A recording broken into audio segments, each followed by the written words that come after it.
Hi everyone, welcome to the first class of Anthropology with XP. আশা করি সবাই খুব ভালো আছো। সো ফাইনালি আমরা একদম বেসিক থেকে ক্লাস স্টার্ট করতে চলেছি। ক্লাস স্টার্ট করার আগে কয়েকটা বেসিক স্ট্র্যাটেজি একটু শেয়ার করে নেব। সেটা হচ্ছে আমরা পুরো গ্র্যাজুয়েশন সিলেবাসটা পড়ব।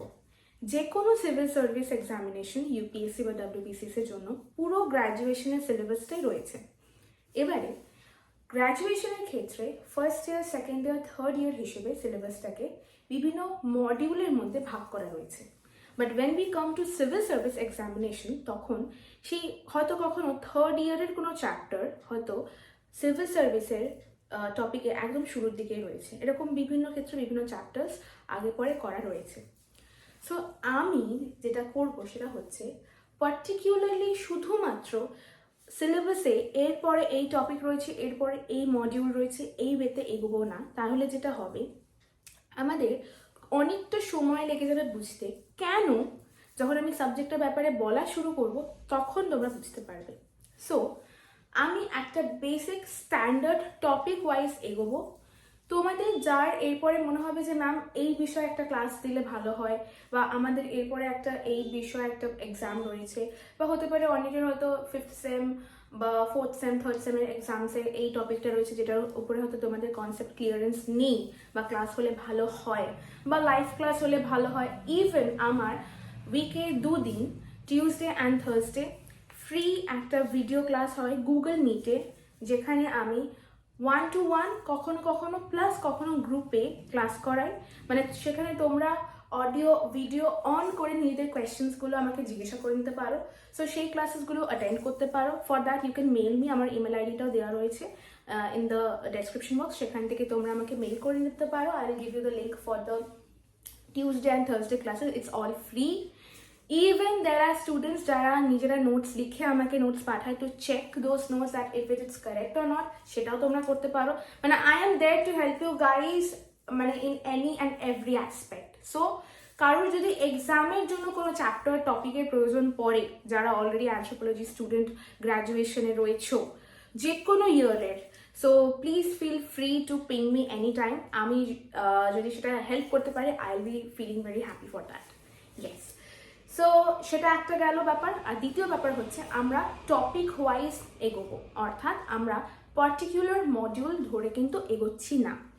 সো প্লিজ এইটা ভেবে রেখো না যে এরপরে এই মডিউল মানে আমার সিলেবাসে তো এই পরে এই মডিউলটা রয়েছে, তাহলে এটা হলো না মানে এটা আর হবে না। না, পুরো সিলেবাস কভার আপ হবে। হাতে সময় রয়েছে, রেগুলার ভিডিওস হতে চলেছে, এরপরে আরও ডেন্সিটি অফ ভিডিওস বাড়তে থাকবে। সো মানে একদম আশাহত হবে না যে ম্যাম এটা করালেন না মানে এটা আর হবে না। Please don't think that. Okay, so আজকের মধ্যে অনেক গপশপ হয়ে গেছে। তো এবারে ডিরেক্টলি আমরা সাবজেক্টে ঢুকে পড়বো। Okay, so we are going to start with the basic understanding and concept of anthropology, যেটা নিয়ে অনেক মিথ রয়েছে। অনেকে অনেক রকম ভাবে যে এখানে বিয়ে, শাদী, প্রেম, আলাপ অনেক কিছু হয়। লেট মি টেল ইউ, এখানে যেরকম টিন্ডারেরও গল্প আছে, তেমনি সুপ্রিম কোর্ট অ্যান্ড হাইকোর্টের ডিভোর্সেরও গল্প আছে। এখানে যেরকম সেক্স লাইফের গল্প আছে, তেমনি এখানে টর্চারেরও গল্প আছে। ইয়েস, তোমার ঠিকঠাকই শুনছো। ওকে, সো আগে জেনে নিই সাবজেক্টটা কি। অ্যানথ্রোপোলজিকে আমরা দুটো শব্দ থেকে ট্রেস করেছি, অর্থাৎ এটিমোলজিক্যালি, অর্থাৎ যেই দুটো শব্দ থেকে অ্যানথ্রোপোলজির উৎপত্তি, দুটো গ্রিক ওয়ার্ড, তারা হলো অ্যানথ্রোপোস অ্যান্ড লোগোস। অ্যানথ্রোপোস শব্দটার মানে হচ্ছে ম্যান, অ্যান্ড লোগোস শব্দটার মানে হচ্ছে সায়েন্স অর স্টাডি। তাহলে আমরা এখান থেকে এটাই বুঝতে পারছি যে study of man or human beings is anthropology. এবার কিছু ফেমিনিস্টরা আমাকে বলতেই পারো why it is man and why not human. তাহলে বলতে পারি তাদেরকে please come to this subject and let's work together, যাতে আমরা এরপরে অ্যানথ্রোপোসকে শুধু ম্যান নয় হিউম্যানও লিখতে পারি। যা হয়ে এসছে এতদিন ধরে প্যাট্রিয়ার্কাল সোসাইটিতে সব কিছু ম্যান কেন্দ্রিক, বাট এখন আমরা শুধু ম্যান অ্যান্ড উইমেন না, আমরা হিউম্যান কেন্দ্রিক হয়ে গেছি।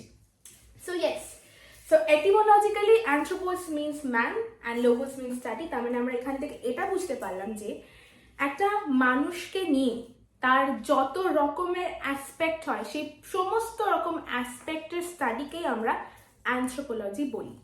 ইয়েস, এরপরে আমরা জানবো অ্যানথ্রোপোলজি কত রকম অ্যাসপেক্টস আছে, অ্যান্ড একটা ভীষণ ভাইটাল কোয়েশ্চেন যেটা গ্র্যাজুয়েশনের ফার্স্ট ইয়ারে বা শুধু ফার্স্ট ইয়ারের ফার্স্ট যে পরীক্ষাটা হবে সেটা উইকলি টেস্ট হতে পারে, ফার্স্ট সেমের পরীক্ষা হতে পারে, বা তোমারই ব্যাচমেট যদি তোমার ক্রাশ হয় সে তুমি কতটা পড়াশোনা করছো তোমাকে যাচাই করার জন্য এই প্রশ্নটা করতেই পারে।